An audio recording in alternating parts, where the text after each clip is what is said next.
नमस्कार, मैं हूं रमेश भट्ट। आखिरकार लंबी जद्दोजहद के बाद हॉर्टिकल्चर डिपार्टमेंट में भ्रष्टाचार का खेल खेलने वाला बवेजा सस्पेंड हो गया। मुख्यमंत्री पुष्कर सिंह धामी ने हॉर्टिकल्चर के निदेशक हरविंदर सिंह बवेजा को सस्पेंड कर दिया। लेकिन करप्शन के खिलाफ इस लड़ाई में कुछ लोगों ने बड़ी भूमिका निभाई और उनमें से एक हैं खुद बीजेपी के पुरोला के विधायक दुर्गेश्वर लाल जी, जिन्होंने ग्राउंड में जाकर वो सच्चाई दिखाने की हिम्मत दिखाई, जिसके बाद पूरे देश के काश्तकारों, किसानों ने यहाँ तक कि सरकार को भी देखा कि वाकई जमीन में बहुत भ्रष्टाचार हो रहा है। दुर्गेश्वर लाल जी मेरे साथ मौजूद है। आज खुश है कम से कम, लेकिन आपने हिम्मत दिखाई। मैं कहूँगा कि ये बहुत बड़ी बात है कि आप सरकार में होकर और उसके बाद करप्शन के खिलाफ आवाज़ उठाते हैं। आपको लगता है ये शुरुआत है, अभी बहुत कुछ किया जाना बाकी है? सबसे पहले तो मैं हेड्सअप करता हूं अपने प्रदेश के यशस्वी मुख्यमंत्री आदरणीय पुष्कर सिंह धामी जी को। उन्होंने एक उत्तराखंड में एक ऐसे अजगर को ख़त्म किया कि जो पूरी तरफ से उत्तराखंड की जो आर्थिकी थी, उत्तराखंड की बागवानी को जो बर्बाद कर रहा था।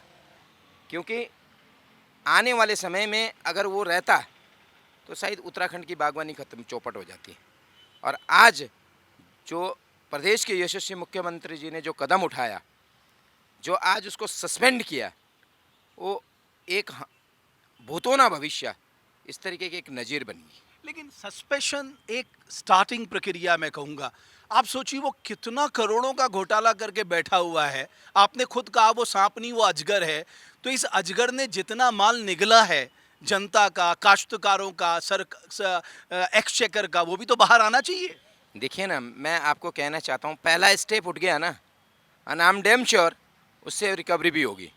क्योंकि मैंने जब वहाँ की ग्राउंड रिपोर्ट देखी तो ऐसा लग रहा था कि उसने जो है सिर्फ अपना एक अड्डा बना दिया था। मैंने जो है कई जगह ये बात करी थी कि एक भ्रष्टाचार का अड्डा बनाया था। और सिर्फ ओनली जरमोलाई बाग नहीं थी, वो नर्सरी नहीं थी।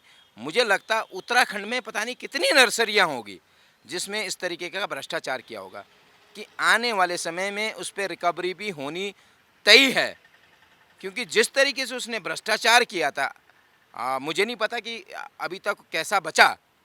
लेकिन पुनः मैं आज प्रदेश के यशस्वी मुख्यमंत्री जी का तहे दिल से धन्यवाद करता हूं कि उन्होंने एक बहुत बड़ा कदम उठाया। मैं कहता हूं इट्स कॉल्ड, जो लोग कहते हैं ना, धाकड़ धामी। उनकी जो डिसीजन लेने की जो क्षमता है, ये काबिले तारीफ़ है। उन्होंने चाहे आपके धर्मांतरण कानून को लेके देखिए, चाहे आपके लैंड जिहाद को लेके देखिए, चाहे महिलाओं के लिए जो 30% आरक्षण की बात देखिए, चाहे नकल विरोधी कानून को लेके देखिए, और आज जो माननीय मुख्यमंत्री जी ने जो कदम उठाया, मुझे लगता है काबिले तारीफ़ है। और मैं ये भी डिमांड करता हूँ कि इसकी रिकवरी होनी जरूरी है। आपको मालूम है कि 14 तारीख को हाई कोर्ट से भी इस मामले में डिसीजन आ सकता है और ये तय माना जा रहा है, जिस तरह के साक्ष्य पेश किए गए हैं हाई कोर्ट के सामने, हाई कोर्ट कोई कड़ा फैसला ले सकता है इस पूरे मामले में। कहीं ऐसा तो नहीं कि उनके जो लीगल एडवाइज़र हैं उन्होंने बता दिया हो कि साहब हाई कोर्ट इस पूरे मामले को देख रहा है और सारी चीज़ें हमारे खिलाफ जा रही हैं? मैं ये बात नहीं कह सकता, ये आप लोग कयास लगा सकते हैं। देखिए, ये पब्लिक है, कुछ भी कयास लगाएं, ठीक है। आप पत्रकार बंधु हैं, ठीक है। मैं आपकी पर्सनल कयास को मैं नहीं रोक सकता, लेकिन मैं कहता हूँ माननीय मुख्यमंत्री जी ने जो कल होना था वो आज कर दिया, ये काबिले तारीफ़ है। लेकिन आपको लगता है कि रिकवरी तक, देख बवेजा बाहर कैसे घूम रहा है, हम सबके लिए पीड़ा का विषय ये है कि बवेजा बाहर कैसे है। बवेजा को तो जेल में होना चाहिए। जो करप्शन के एक के बाद एक रिकॉर्ड तोड़ता चला गया। पिछले 10 महीने से हम लगातार चीख चीख के दर्जनों प्रोग्राम कर चुके हैं साक्ष्यों के साथ। मैं तो ताजुब कर रहा हूँ, बवेजा बाहर कैसे है। बवेजा को तो जेल में होना चाहिए, उसको रिमांड में लेना चाहिए। उसने इतना पैसा कमाया, वो पैसा कहाँ गया, किस किस को गया, किस किस को बांटा, कौन इसको संरक्षण दे रहा था, ये सारी बातें अब आनी चाहिए। मैं आपको कहना चाहता हूँ, this is the first step, right. अब जब ये बात आप कह रहे हैं, उसकी अभी सस्पेंड हो गया ना, अब बिल्कुल निष्पक्ष जांच होगी और जांच के बाद तत्काल इसको जेल भेज दिया जाएगा। मैं जेल, ये जब तक इस पे उच्च स्तरीय जांच हो, इसके बाद एक उच्च स्तरीय जांच मैं आदरणीय मुख्यमंत्री जी से रिक्वेस्ट करूंगी, इस पे उच्च स्तरीय जांच हो। और आई एम डैम श्योर, क्योंकि इन्होंने जिस तरीके से माननीय मुख्यमंत्री जी ने जो कदम उठाया है, तो ये इसलिए नहीं कि उसके जो है सस्पेंस कर दिया बस काम हो गया। और मैं कहता हूँ कि अगर उत्तराखंड में एक अलग मैसेज देना है तो उसके लिए उसकी रिकवरी होनी बहुत ज़रूरी है। और मैं माननीय मुख्यमंत्री से इस बात की भी रिक्वेस्ट करूंगा और मैं तहे दिल से धन्यवाद करता हूं विभागीय मंत्री आदरणीय गणेश जोशी जी का कि उन्होंने भी इस पे कड़ा प्रहार किया। बहुत लंबा समय लग गया, लेकिन आपको लगता है अब समय आ गया है कि हमारे पास मौका है कि बागवानी में हम सुधार करें, जो नर्सरी एक्ट बनाया है उसके नियमों का पालन करें, उसके प्रोविजंस को लागू करें। डीबीटी, डायरेक्ट बेनिफिट ट्रांसफर, आप सोचिए हमारे प्रदेश में लागू नहीं है, जो प्राइम मिनिस्टर मोदी का ड्रीम प्रोजेक्ट है, लगभग सारे स्टेट लागू कर चुके हैं, उत्तराखंड में लागू नहीं है। कि आपके पास मौका है, आप कुछ बड़ी सर्जरीज करिए, इस हॉर्टिकल्चर डिपार्टमेंट को बढ़ाइए, इसमें तमाम रिफॉर्म करिए। देखिए मैं आपने ये सारी चीज़ें बताई और डेफिनेटली मैं इन बातों को मैं अपने प्रदेश के यशस्वी जो हमारे मुख्य सेवक है माननीय मुख्यमंत्री जी से बात रखूंगा, क्योंकि मेरा क्षेत्र पूरा टोटली डिपेंड है बागवानी पे।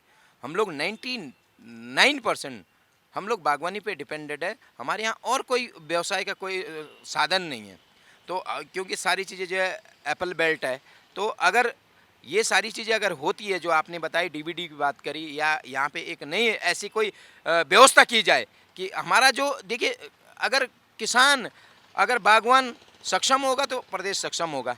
क्योंकि हमारी रीढ़ की हड्डी है वो बागवान है, किसान है, और किसानों को सक्षम करना हमारा काम है। तो डेफिनेटली इस पे भी काम चलेगा। इस पे काम लास्ट सवाल, आप तब तक चुप नहीं रहेंगे, आप ये कह के जा रहे हैं कि जब तक बवेजा जेल नहीं चले जाता और बवेजा से रिकवरी नहीं हो जाती।